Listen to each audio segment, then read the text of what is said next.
Mateus 26, do 36 até o verso 26, diz assim: Em seguida foi Jesus com eles a um lugar chamado Getsêmani e disse a seus discípulos: Assentai-vos aqui enquanto eu vou ali orar.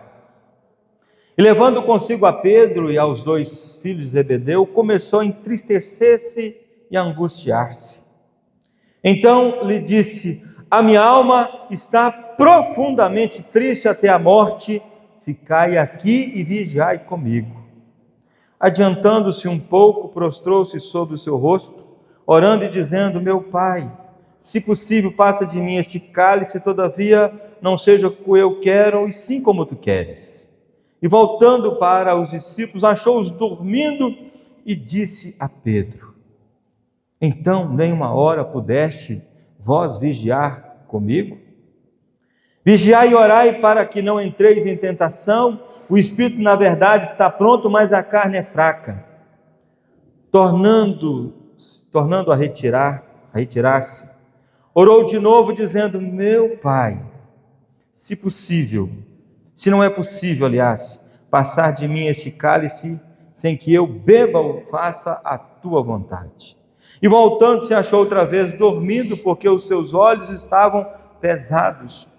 Deixando-os novamente, foi orar pela 3ª vez, e repetindo as mesmas palavras, então voltou para os discípulos e disse: Ainda dormis e repousais? Eis que é chegada a hora, e o Filho do Homem está sendo entregue nas mãos de pecadores. Levantai-vos, vamos, eis que o traidor se aproxima.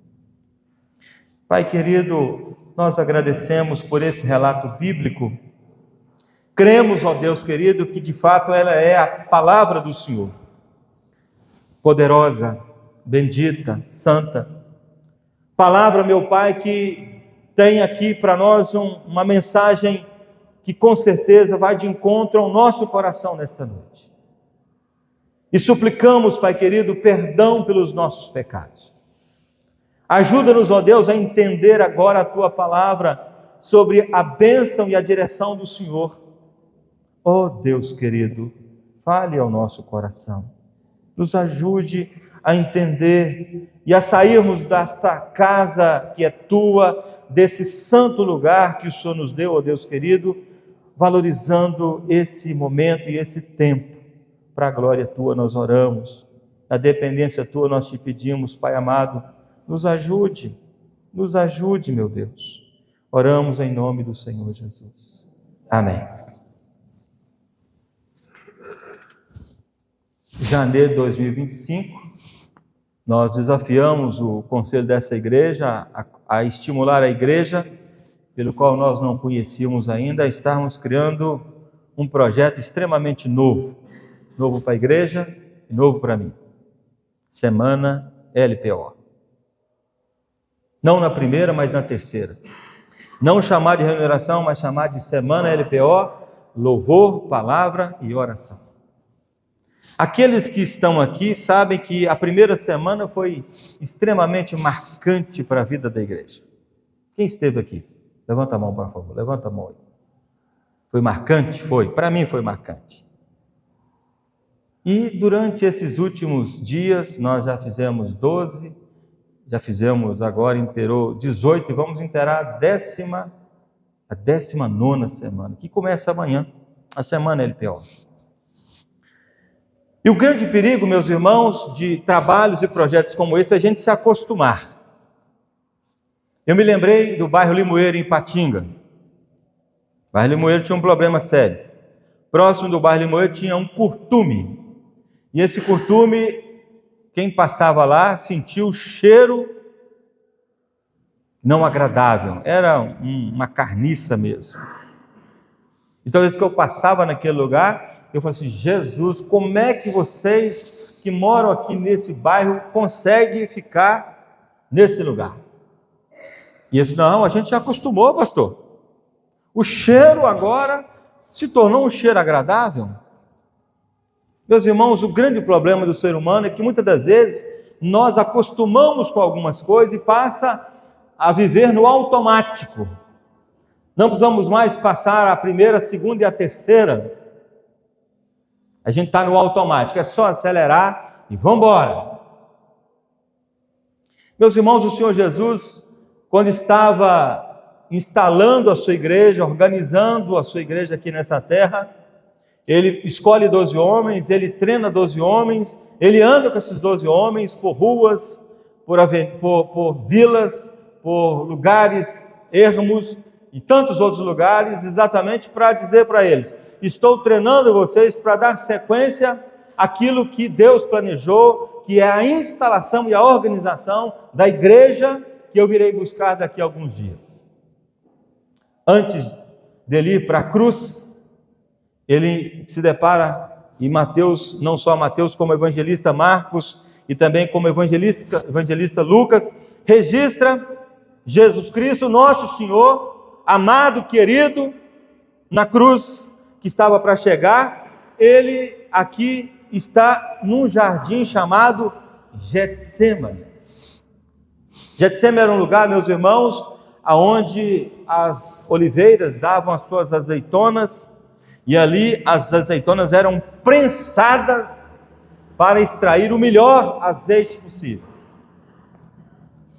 E naquele lugar, meus irmãos, aonde Jesus escolheu para ir orar, e ali então o evangelista Mateus, nesses versículos aqui, ele faz uma narrativa que vale a pena a gente pensar em algumas questões aqui, de forma a caminhar e trazer para o nosso coração. O fato começa sendo narrado quando Jesus assim: em seguida foi Jesus com eles para um lugar chamado Getsêmani e disse aos discípulos: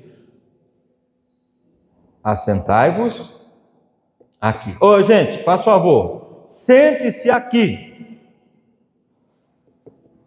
porque eu vou ali orar. A pergunta é: por que Jesus não levou eles para orar? Meus irmãos, o momento da morte de Cristo estava se aproximando, e o nosso Senhor Jesus queria ter uma conversa bem pessoal e bem particular com seu Pai, que é o nosso Deus, dizendo para ele da sua angústia, do momento que ele iria passar, que era um momento tenso e difícil, porque ele iria passar pela morte. E você ainda não passou pela morte, e vai passar pela morte. E aí, meus irmãos, ele dá uma ordem: assentai-vos aqui.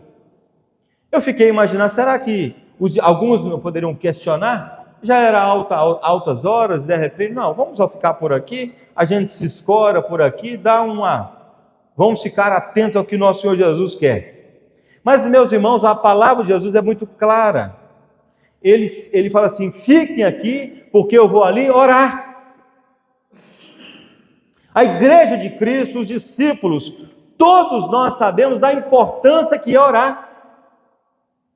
Orar em casa, orar na igreja, orar no trabalho, orar em qualquer ambiente, meus irmãos, nós sabemos que é importante orar, sim. Qual que é o problema? É que nós não oramos. Ou se oramos, oramos muito mal. Meus irmãos, quando nós encorajamos essa igreja a orar, é porque o Senhor Jesus está dizendo assim: vocês precisam orar mais. Temos desafios internos e desafios externos.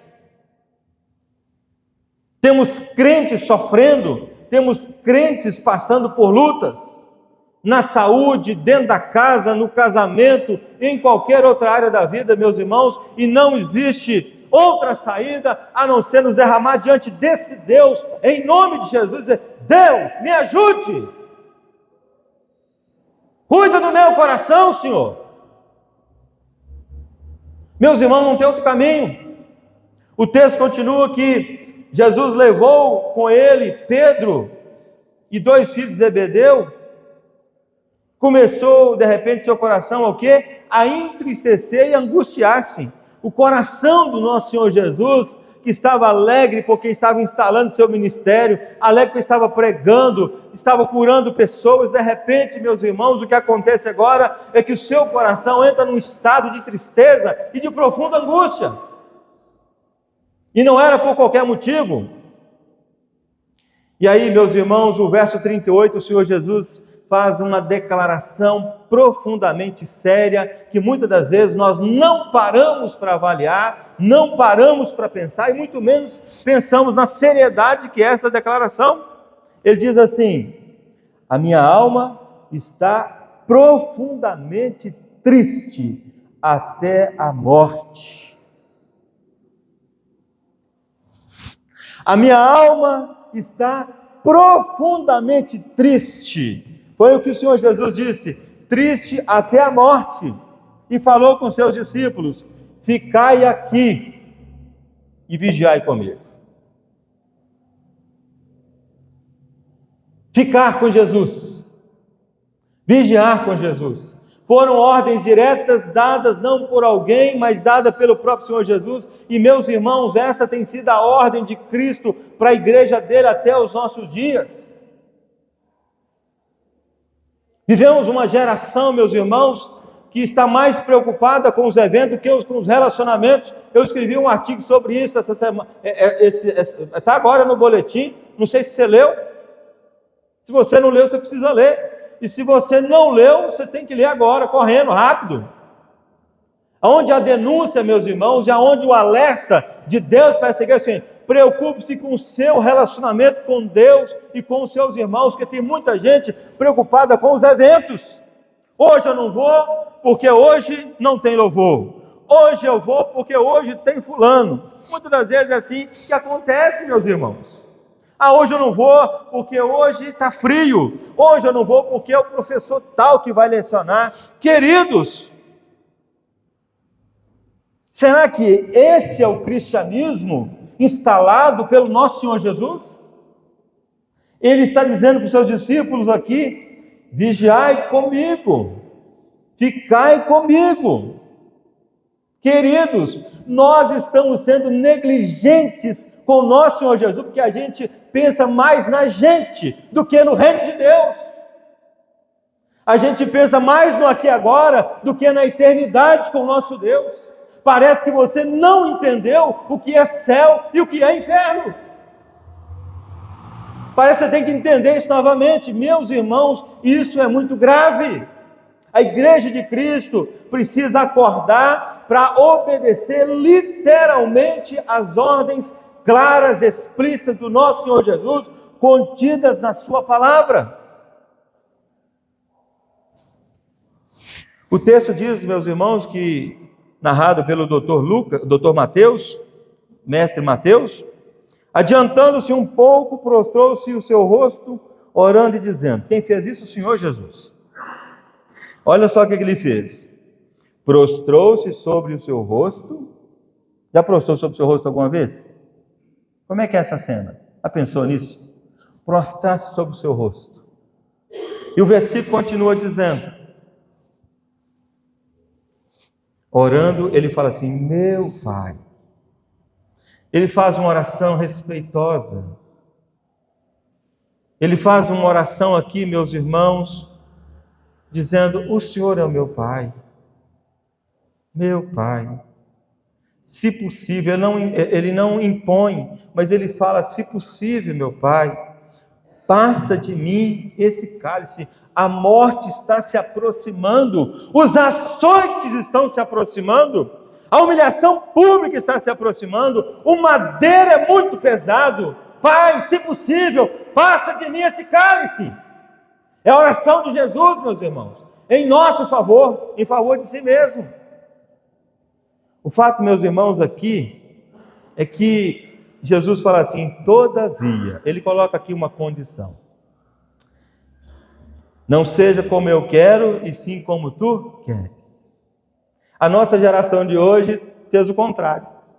Não seja como o Senhor quer, mas como eu quero. Eu não quero isso, eu não quero aquilo, eu não vou ler Bíblia, eu não vou orar, eu não vou pregar, eu não vou à escola dominical, eu não vou no culto, eu não vou fazer isso aqui, eu vou bloquear isso, eu vou fazer aquilo, um monte de coisa eu vou fazer. A gente quer fazer a nossa vontade, meus irmãos. Cadê a vontade de Deus? Cadê a vontade do Senhor Jesus? Uma geração rasa, uma geração que não ora, que não sente o poder de Deus, uma geração curta nas suas palavras com o Eterno, Meus irmãos, em nome de Jesus, nós vamos acordar para essa realidade. Nós temos pela frente que pregar o Evangelho nessa cidade, para homens, mulheres, crianças, jovens, adolescentes. Essa é a palavra de Deus para você nessa noite, querido. E vocês devem estar dizendo assim: pastor, o senhor tinha que ter pregado isso no outro dia, porque está faltando muita gente. Querido, tem que pregar hoje. Porque é hoje que o Senhor manda dizer para vocês: vamos acordar, meus irmãos, porque Jesus no Getsêmani nos traz essa cena e essa lembrança que eu e você precisamos nos acordar e despertar para entendermos qual é a vontade de Deus para a nossa vida. Meus irmãos, é muito difícil no mundo egoísta como o nosso. Já parou como é que o mundo está egoísta? As pessoas são cheias de gostos. Ninguém fala assim: se Deus quiser. Não, é se eu quiser. Nossas redes sociais estão entupidas, encharcadas de autoajuda.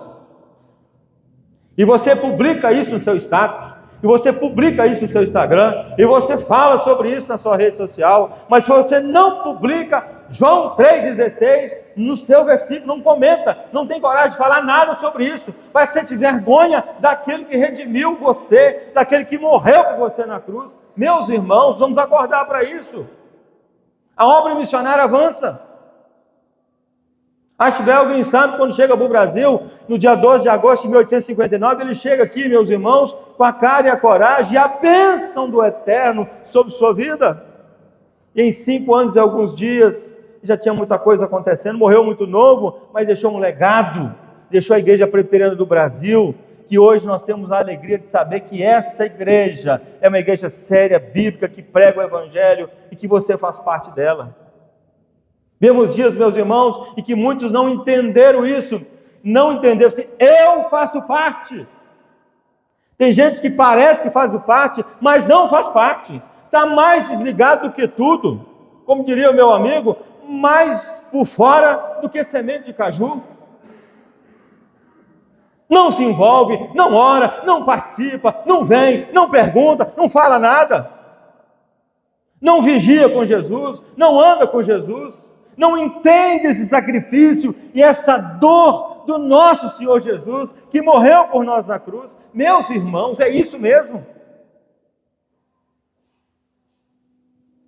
O fato, meus irmãos, é que Jesus, depois de fazer essa oração, ele volta para os seus discípulos. E ao voltar para os seus discípulos, ele fala assim: Jesus encontrou eles dormindo. Mas o sono ali é literal. É literal, estava dormindo mesmo. E eu queria aqui dizer para vocês que muitas das vezes a igreja nossa, e aqui eu vou falar da nossa querida IPB, ela está dormindo, meus irmãos. Nós já temos isso, nós já temos aquilo, o resto que se lasque. Só falta falar isso. É isso mesmo. Meus irmãos, estamos dormindo. Nós não evangelizamos mais, nós não oramos, não convidamos as pessoas a vir à igreja, nós não falamos, nós não investimos mais na obra missionária, nós gastamos mais com pizza e hambúrguer do que com a obra missionária. Nós somos infiéis com relação às nossas ofertas e dízimos. Meus irmãos, meu Deus do céu, o que está acontecendo com a igreja de Cristo nos nossos dias? O fato, meus irmãos, aqui é que Jesus encontra esses homens dormindo e Jesus disse a Pedro. Pedro era um dos líderes desse grupo. E fala assim: Pedrão, Pedro, ele tinha um líder lá, nem uma hora você pudesse vigiar comigo. Jesus estava pedindo o dia inteiro, não, gente. Eu estava pedindo 1 hora. Pastor, o senhor porque não conhece a minha vida, a minha agenda, porque por isso eu estava mandando falar 1 hora. Eu não estou te pedindo para você orar 1 hora. É Jesus está dizendo que, Pedro, você não pode ficar comigo nem 1 hora vigiando comigo, orando comigo, querido. É isso mesmo. Pedro, você não entendeu o que vai acontecer comigo daqui a pouco? Eu já te falei sobre isso. A cruz me espera, camarada. O fato, meus irmãos, é que Jesus, no verso 41, ele fala assim: vigiai e orai para que não entreis em tentação. A vigilância aqui, meus irmãos, não é só para orar com o Senhor Jesus, não. Não é só para cumprir a ordem do Senhor Jesus, não. A vigilância aqui, meus irmãos, é no sentido de que você precisa orar e vigiar para não entrar em tentação, e a tentação está sempre diante de você. Não vamos subestimar o inimigo de nossas almas. A Bíblia diz que o mundo jaz no maligno, meus irmãos. O diabo está aí. Dá uma brecha para ele te mata. Dá uma brecha, ele te arrebenta.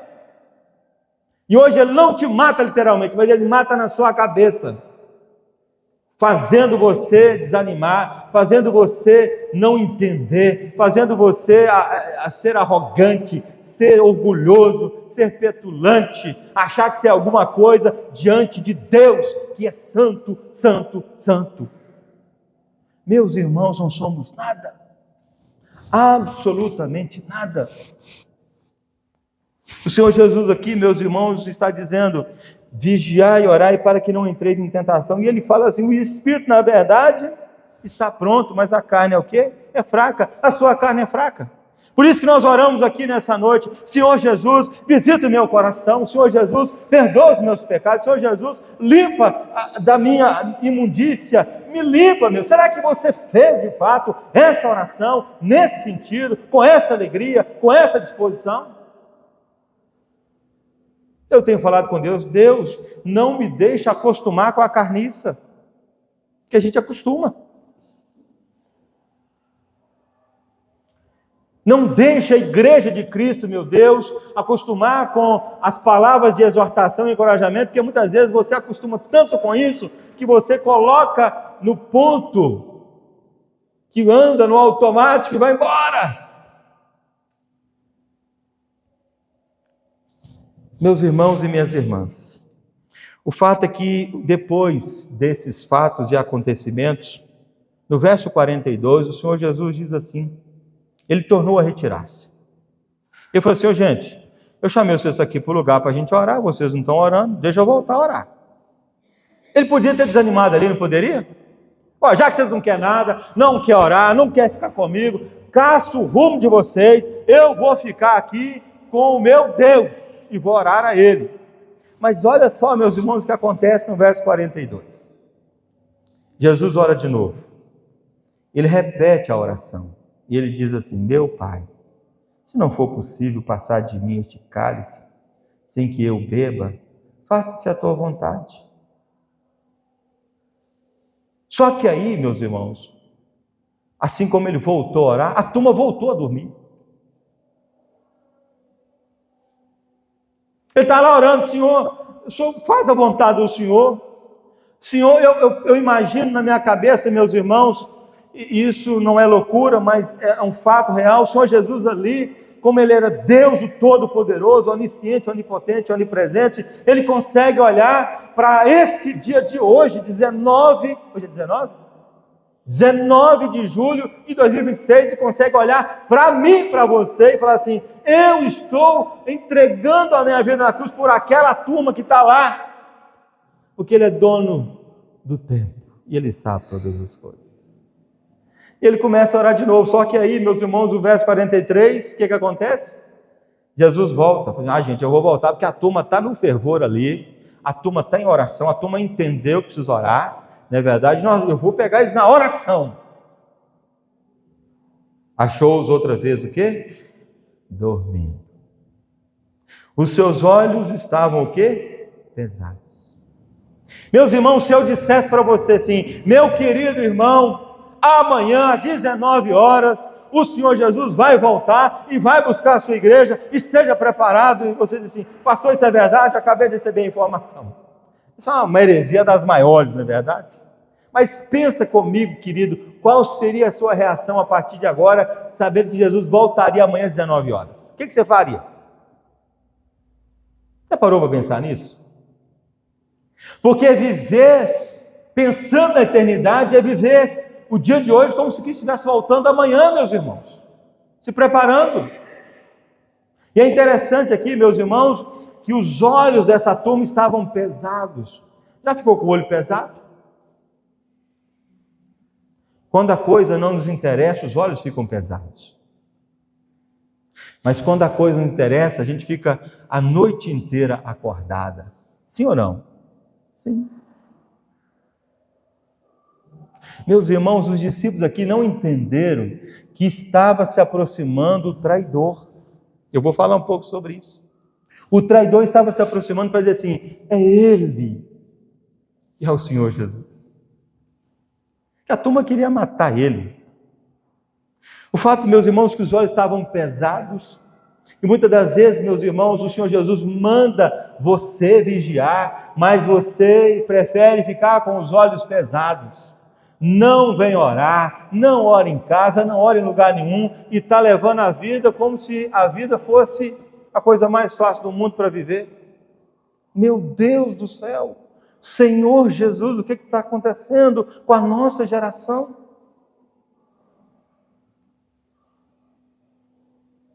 Mas Jesus continua a sua caminhada. Verso 44, ele fala assim: deixando, agora pela terceira vez, deixando novamente, foi orar pela terceira vez, e o que ele fez? Repetiu as mesmas palavras. Sabe por quê, meus irmãos, que ele repetiu? Porque no verso de número 38, o Senhor Jesus faz aquela oração assim: meu Deus, a minha alma está profundamente triste até a morte. Eu nunca passei pela morte. A única certeza que eu tenho, meu Deus vindo do Senhor, meu Pai vindo do Senhor, é que eu vou morrer e no terceiro dia eu vou ressuscitar. E se o Senhor não ressuscitar? É lógico que nem é duvidar do próprio Deus. Mas, meus irmãos e minhas irmãs, o verso continua. Então voltou para os discípulos e disse: ainda dormis e repousais? Encontrou a turma dormindo de novo. Meus irmãos, esse alerta de Jesus dá-se em 3 etapas. A primeira etapa, a segunda etapa e a segunda etapa. O que é que Deus está mostrando para nós? Que Deus sempre vai usar de misericórdia com o seu povo no que tange uma vida de oração. Deus sempre vai ter misericórdia. Eu tenho estado alegre, meus irmãos, com algumas coisas que têm acontecido nessa igreja. Principalmente quando eu vejo alguns irmãos orando. Nunca orou daquele jeito, está orando diferente. Ora com respeito. Ora na dependência do Senhor. Ora porque entendeu quem é o seu Senhor. Ora porque entendeu que precisa orar por ele, pela família dele, pela igreja dele, pela cidade dele, pelo país dele, pelo mundo, pelos missionários. Orar, orar e orar. Aí, meus irmãos, o que acontece é que no terceiro momento, o Senhor Jesus fala: ainda dormis e repousais? Eis que é chegada a hora e o Filho do Homem será entregue na mão de pecadores. Quando Jesus fala assim: vamos orar no Getsêmani ali, pela primeira vez, o coração já estava angustiado. O que Jesus queria, meus irmãos? De nós, ali. De nós, eu falo dos discípulos. A companhia. É muito ruim viver sozinho. É muito ruim compartilhar uma dor e sofrer uma dor sozinho. É muito difícil. A gente precisa de gente do nosso lado. O próprio Jesus diz assim: eu preciso de vocês, meus discípulos amados. Vocês andaram comigo 3 anos, cara. Pelo amor de Deus. Será que vocês vão entender que vocês têm que estar comigo? O momento é crucial. A minha alma está triste, o meu coração está angustiado. Ô gente, anda comigo, pelo amor de Deus. É lógico que eu estou parafraseando essa situação. O que eu estou querendo dizer, meus irmãos? É que se eu estiver aqui numa reunião de oração com 2 ou 3, eu vou orar e dizer assim: Deus, muito obrigado pela companhia dos 2 ou 3 e pela companhia dos meus irmãos. Mas eu queria dizer para o Senhor que se tiver 50 aqui orando, é 50 vozes chegando no teu trono de graça. Chegando cada uma de um jeito. E o Senhor vai olhar para nós e vai começar a derramar a unção, a graça do Senhor sobre a igreja. Nós vamos começar a orar pelos perdidos, orar pelos casais, orar pelos que sofrem, pelos drogados, viciados, orar pelas prostitutas, orar, queridos, pela turma da maconha. A turma da maconha pesada aí, que acha que é um negócio bacana e não é. É a turma da bebida, a turma do boteco. E nós temos que dar um jeito nisso, meus irmãos. Orar. O Senhor Jesus nos chama nessa noite e diz assim: olha, discípulos amados, andem comigo, caminhem comigo, porque agora o traidor se aproxima. E ele fala o seguinte: levantai-vos, vamos, eis que o traidor se aproxima. Agora não tem mais jeito, o traidor chegou, Judas chegou, e falou assim: é ele. Ainda deu um beijo no rosto do nosso Senhor Jesus. É ele. Então, meus irmãos, o Getsêmani nos faz lembrar do Senhor da igreja, que é o seu Senhor. Hoje eu estive falando para a minha classe catecúmenos sobre a vida após esta vida e mostrando para os meus alunos a importância de continuar crendo nesse Jesus que vai nos levar para o céu. Paulo fala assim: olha, é lucro morrer em Cristo. E tem muita gente, meus irmãos, que está agora, nesse exato momento, desesperados, tristes, aborrecidos. Gente que deveria estar sentado no banco aqui dessa igreja para ouvir o Evangelho e não ouve porque não foi convidado. Não ouve porque você não orou. Não ouve porque você não participou. É isso mesmo. Omissão nossa. Pode me colocar no primeiro da fila, que eu também faço parte desse processo. Eu queria encerrar minha palavra, meus irmãos, nesta noite, dizendo que o Senhor Jesus nos convida, como convidou os seus discípulos, a estar com Ele nos processos da vida de oração. Vamos orar, meus irmãos? Vamos fazer um esforço? Está com dor de cabeça? Toma um Dorflex. Toma Neosaldina. Ou então, toma um banho gelado e vem para a igreja com a cabeça doendo, com o pé doendo, com o que estiver doendo, com um problema, sem problema. Vem orar, meu irmão. Essa semana estaremos aqui de segunda a sexta, de 8 da noite às 9 da noite, orando.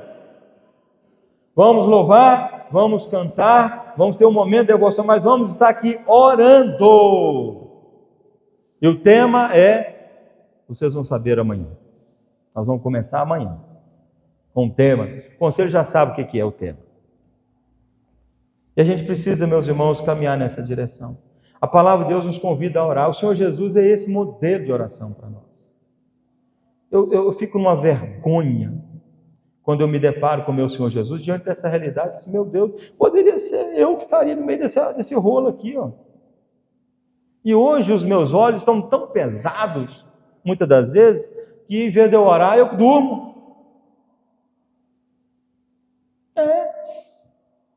Ainda mais numa cidade como essa, né, Mariana? Uma cidade, a gente está tendo que acostumar com o frio dela, não é verdade? É um frio que dá vontade só de dormir. Mas a gente precisa vir orar. Não deixe de orar. Eu queria muito desafiar você, meu irmão, a nos unirmos a esse Deus Todo-Poderoso. Porque a promessa que temos agora, meus irmãos, não é que Jesus vai para a cruz mais, porque ele já foi para a cruz, já venceu a cruz, já venceu a morte, está à direita do Pai, o Todo-Poderoso, como advogado intercedendo por nós, e agora ele está aguardando uma ordem santa do Pai Celeste. Vai lá, busca a minha igreja, para morar comigo para sempre, na eternidade, porque aqui eu cumpro o que falo. E a promessa que ele cumpriu é: vocês vão morar comigo na eternidade, desde que conheça quem eu sou, e se arrependa dos seus pecados, e creia no meu nome, e me renda toda a honra e toda a glória. É nesse princípio, meus irmãos. Então, deixa a preguiça, meu irmão, de lado. Para de colocar obstáculos para vir orar. Para com isso. O alerta nessa noite, e eu faço isso com muito temor. Vocês não têm noção. Eu queria estar falando aqui sobre amor para vocês. Amor. Amor. Paz e amor. É um negócio, né? Vocês iam me amar demais da conta. Mas a palavra aqui é meio dura, meus irmãos. E eu sabia. E te falei, meu Deus, mas de vez em quando só tem que dar uma colher de chá. Não, não tem colher de chá. A Bíblia tem que ser anunciada. Eu não posso negligenciar as Escrituras. Então, querido, se você está entendendo o que Deus está falando no seu coração, diga amém. Você não está entendendo? Peça a Deus que tenha misericórdia de você, para você entender. Vamos ouvir nesse momento o casal que está nos visitando, casal meu amigo, foi minhas ovelhas durante 4 anos, e aguentou 4 anos de pancada também, onde nós ficamos. É o Milton e a Cátia. Vem cá, Milton, para vocês cantar um hino para nós, louvando o nosso Deus, um hino que edifica. Milton e a Cátia gostam de cantar na igreja, e eles vão cantar agora. Se vocês vêm mais cedo, né, e cantar para nós. Vamos ouvir esse hino para a glória de Deus.